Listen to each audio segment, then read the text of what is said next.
it's me, man. Your crazy ADHD auntie.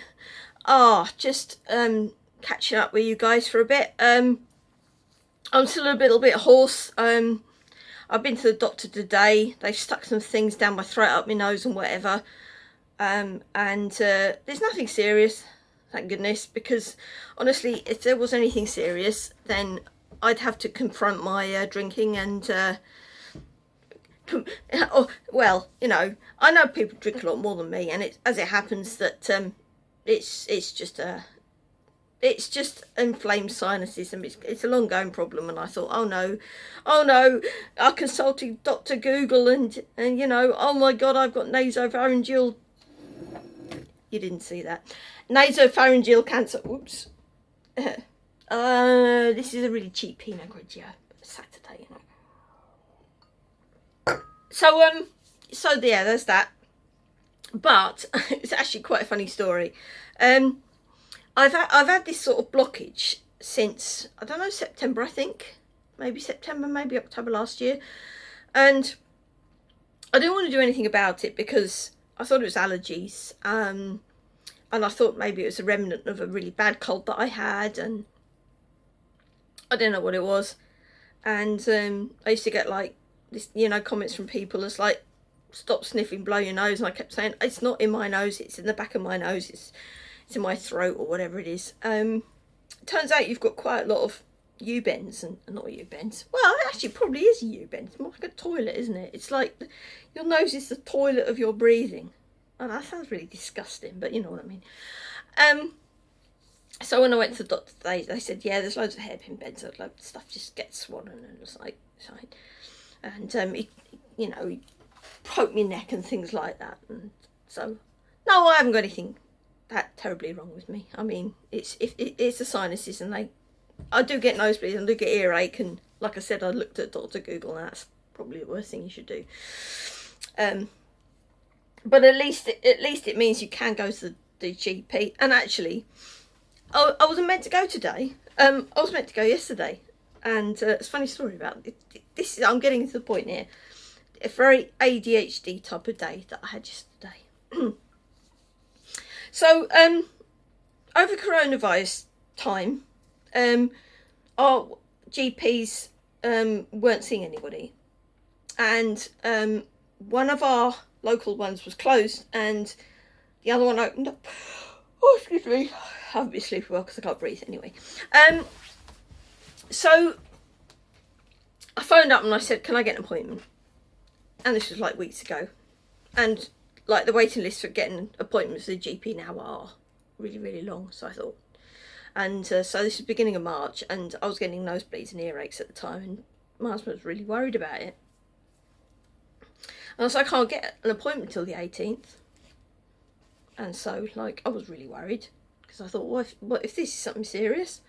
Because I've got a cat that's got cancer, you know, so I'm kind of, this is in the front of my mind, how quickly these things can degenerate. So I got it all together, and me being not terribly organised and getting up late in the morning, and I looked on my calendar to see what time. So the calendar was under the bed, because of course it is, you know. Yeah, this is a great place to have a calendar. It should be on the wall. You know, it was under the bed. Anyway, so I checked the time, and I thought, right, I'm okay, I'll go and have a shower. So I had a shower, and you know, I got up late and I had a shower, and you know, it was quite late in the morning, this appointment. So, you know, ideally somebody would up and showered and breakfast and, you know, all sorts of shit like that. So they would have had it on the calendar, they would have had it on their phone, they probably would have had it anywhere. But me being me, and just because I'd not been sleeping as well, I was just really, really laggy, you know, not really keeping up. I thought, I know it's the day, and I know it's not early, so I know I've got to lie in, and I've got time to have a shower. But what I didn't think to do was check which surgery it was at. Now, there's two different villages where I live, and so I thought, oh, it must be the nearest village. So I drove up there, and it's closed. And I looked at my watch, and I thought, well, I've got 5 minutes to get to the next village. And I got up there, and I was a couple of minutes late for my appointment. And I went to sign in on the electric thingy. And it said, error. So I thought, well, that's a bit weird. So I went up to the receptionist lady behind all the perspex and everything, and I said, I'm supposed to have an appointment today. And they said, oh, he's been called away to a home visit. I said, well, yeah, but like I'm only a few minutes late. And she said, well, I'm sorry, but that's that. And I thought, oh. And you know, it's just, it really bugs me, because every time I go for a GP's appointment, I'm usually sat there about 10 to 15 minutes waiting for them. So the fact that they buggered off like within about 3.5, 5 minutes or so and so, and I was just like a smidgen late, and the receptionist was like, she was quite concerned, and she said, well, I can book your appointment for Saturday at 2 o'clock. And I thought, oh, okay. So Saturdays, I haven't seen a GP on a Saturday. What's going on anyway? Actually, when I was waiting in the waiting room today, there was a lot of people saying that I can't believe I'm seeing a GP on a Saturday. So that's nice. I think maybe they're just trying to catch up on all the backlog of patients that have not been able to see them over the C19. Yeah, because it's virtually impossible to see anyone, and that's one of the reasons I didn't get this checked up when I did. Because I thought, oh, you know, it's got to be allergies or whatever it is. Anyway, and then I got the nosebleeds and the earache, and I thought, oh no, this is icky. This is really bad. So yeah, so ADHD day started off really well. You know, obviously getting up late, not showering till late, and then going to the wrong surgery and all of this. And so I thought, well, I'm going to go and do some shopping now. So I went to the fabric shop where I get this stuff from, and I go in there. And I tried to pay for it with change, and I realised I haven't got enough change. So I go into the car park and I get my Wi-Fi. Not my Wi-Fi. I get the thing out. And you probably shouldn't do this over the internet, but I did. I moved some money between accounts so I can have enough money to go back to the sewing thing and pay for my, fabric and threads and things like that.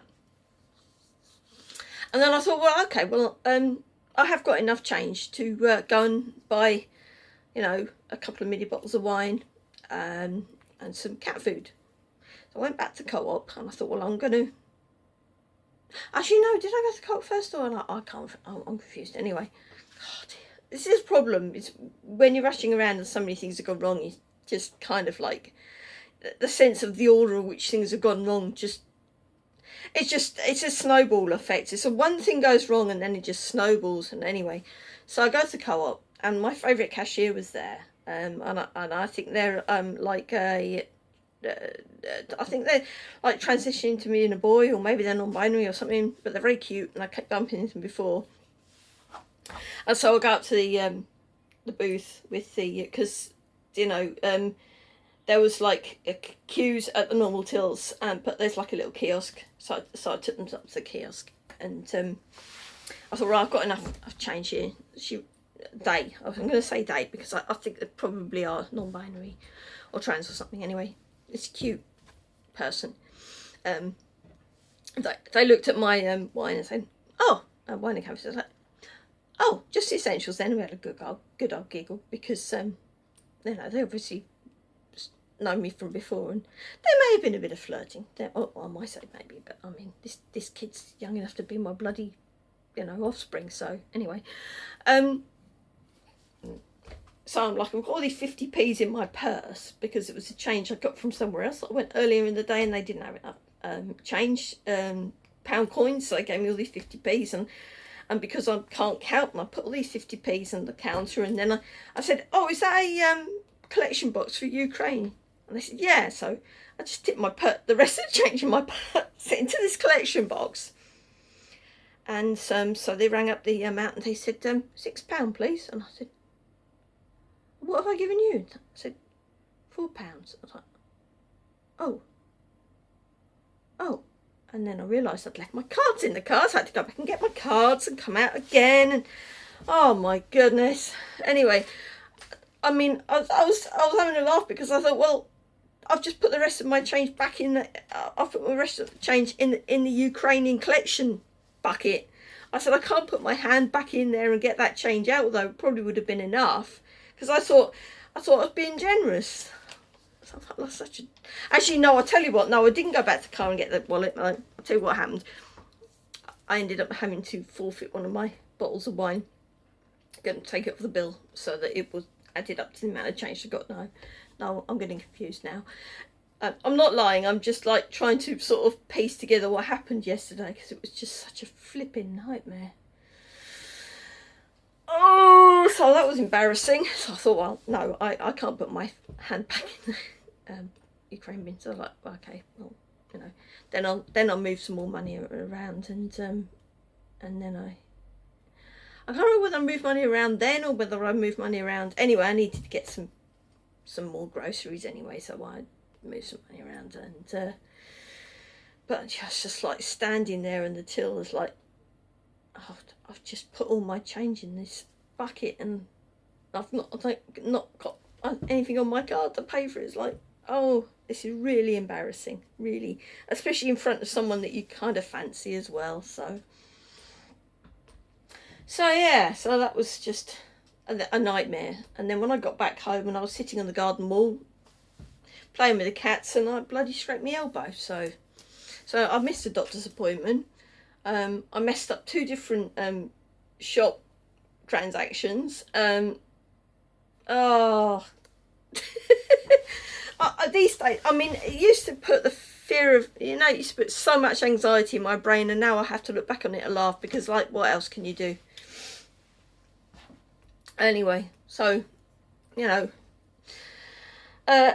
on Monday I'm taking Dom into the oncologist, and I'm also got a builder and a gardener coming round, and I've got the prescription for my sinus things. I don't know how I'm going to do all of this in one day. It's just the way it happens, and honestly, this freaks me so much out. It's one of the other things that I've had problems with, is tradesmen coming around, and like, the other half is a bit of a perfectionist, so he has everything laid out the way he wants it. He forgot to take his tablet with him to work, so I can't communicate with him. I can only email him. I can't do, we usually do Signal. We usually catch up on Signal. So we've got all these projects on the go, and I've got to try and be a sort of intermediary. And my bloke, he's kind of a bit of a perfectionist. So got everything set out the way he wants it, and then the builder comes round, who's a friend of ours actually, and he looks at this and he says, well, why does he want this done like that, and why does he want this done like that? And I said, I don't know. I'm just a middleman. I said, I'm literally just, don't shoot the messenger. I said, this is the way he wants it, and this is and he said, yeah, but this is going to cost so much more. We could do it like for 500 quid. And I'm like, I know, but this is the way he wants it. And that's like, well, I can't talk the other half on Signal, and I can't chat. Like, it's really difficult. And because of my ADHD and autism, I like, if somebody comes into my house and demands things from me, then this is why I hate having tradesmen coming round. So, and this bloke is the builder is the husband of my boss, and it's quite nice because there was at some point when I got some building work done round here, and I managed to pay them off in paintings. That's one of my paintings about there, and it was nice. I felt like sort of like going back to sort of 18th century Paris, where people used to barter their artwork and things like that. Anyway, I digress. So we've known each other quite well, and I said to this builder guy, I said, look, you know what it's like.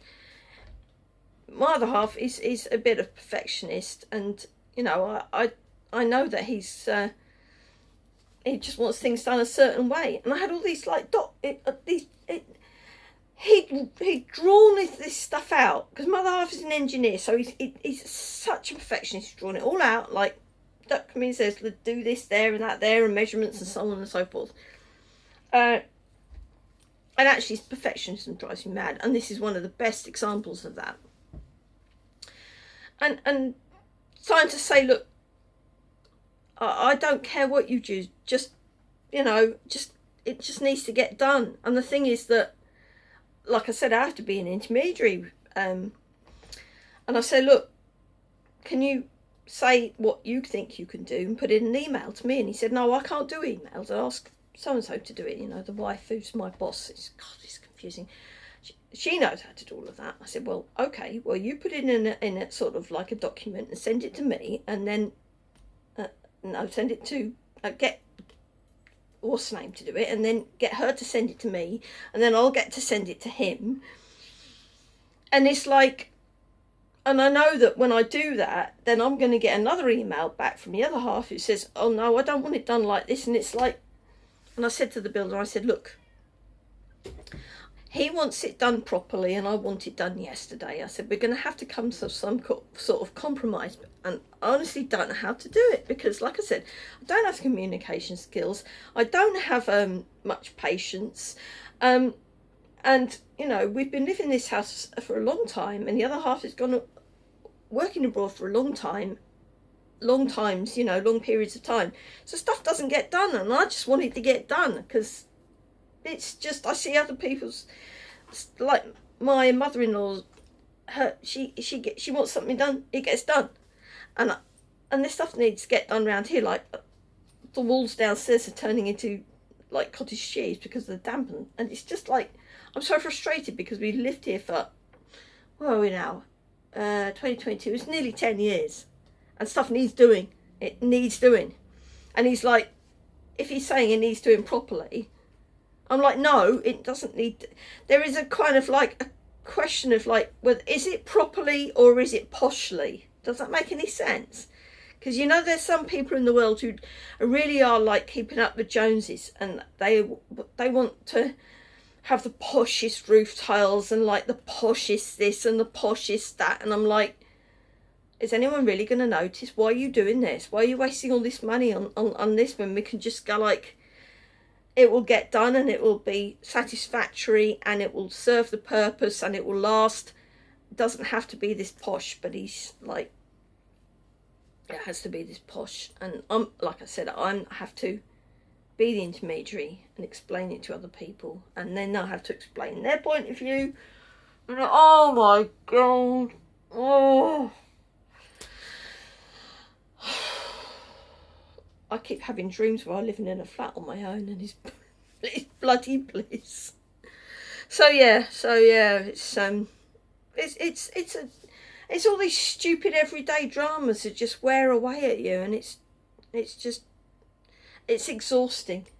Things to do with the house, things to do with the cats, things that are serious, things that maybe could be less serious if he was less of a perfectionist, and I have to sort it all out here on my own.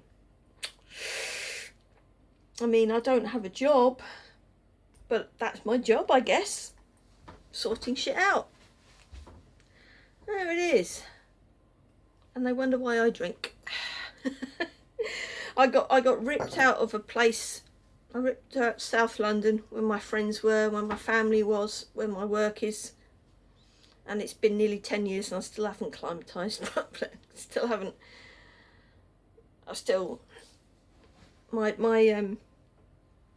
My nieces are 18 years old. I think last time they came around here they were about 10. I hardly ever get to see my sister, and then there was a 2 years gap with COVID where of course we couldn't see each other at all anyway, so it's like time's going past, and you know, it's just, here's another year where the daffodils are coming up, here's another year where this is happening and that's happening, and I'd still like daffodils, I still like blossoms, and I still like watching the lambs running around, but I can't help but feeling I'm kind of stuck in a kind of Groundhog Day situation here. And I just want stuff to get done. And it's really annoying when people have higher expectations of things than I do. And I don't know whether it's my fault or their fault. But then some stranger comes along and says, actually, things don't need to be that perfect. So I feel kind of validated. So that's kind of good. That's kind of good. And also, it doesn't look like I've got nasopharyngeal cancer. So, as at one point I thought it's either going to be me or the cat. Anyway, If you've been watching till this long, thank you very much. And this is, yeah, like I said, this is just a day in the life of someone of ADHD, autism, and other shit. Like I said, I'm kind of jealous that people have got it all together, but I'm explaining it how it is. And excuse me, I'm really kind of blocked up now. I think I've had enough talking. My stomach was gurgling earlier, but I can't eat because I just can't swallow properly. But so the sooner I get this prescription, the better. I'll probably talk to you guys maybe Monday after the cat's been to his big appointment. If you like cats and you're concerned about Dom, please leave a cat emoji down in the bottom thingy. Later on this week I'm going to be talking about some LGBTQ stuff, because I think it affected me when I was growing up, the laws and machinations of governments and things, and it kind of came to me that maybe I should be talking about this because of the the Don't Say Gay bills in America. And I don't want people to grow up under, you know, a misapprehension and a cloud the way that I did, and miss out on the opportunities of love, life and happiness the way I could have done. I mean, I say a lot of people probably say I'm happy now, but there's a lot of unfulfilled things that maybe I could have, maybe my friends could have taken advantage of. Anyway, I'll see you all soon, and take care of yourselves. Have a lovely weekend wherever you are. Sun is shining here. It's just about to go down. We've had some really bright moonlit nights the last couple of nights. Being rural is most like we get, really. So last night there was a load of people sitting outside the pub enjoying the relative mild weather and the moonlight. So I might bugger off down there later, and you know, if you can't beat them, join them. Cheers, and have a like I said, have a lovely weekend, and do what you do. Be worms. Worms are good. Bye now.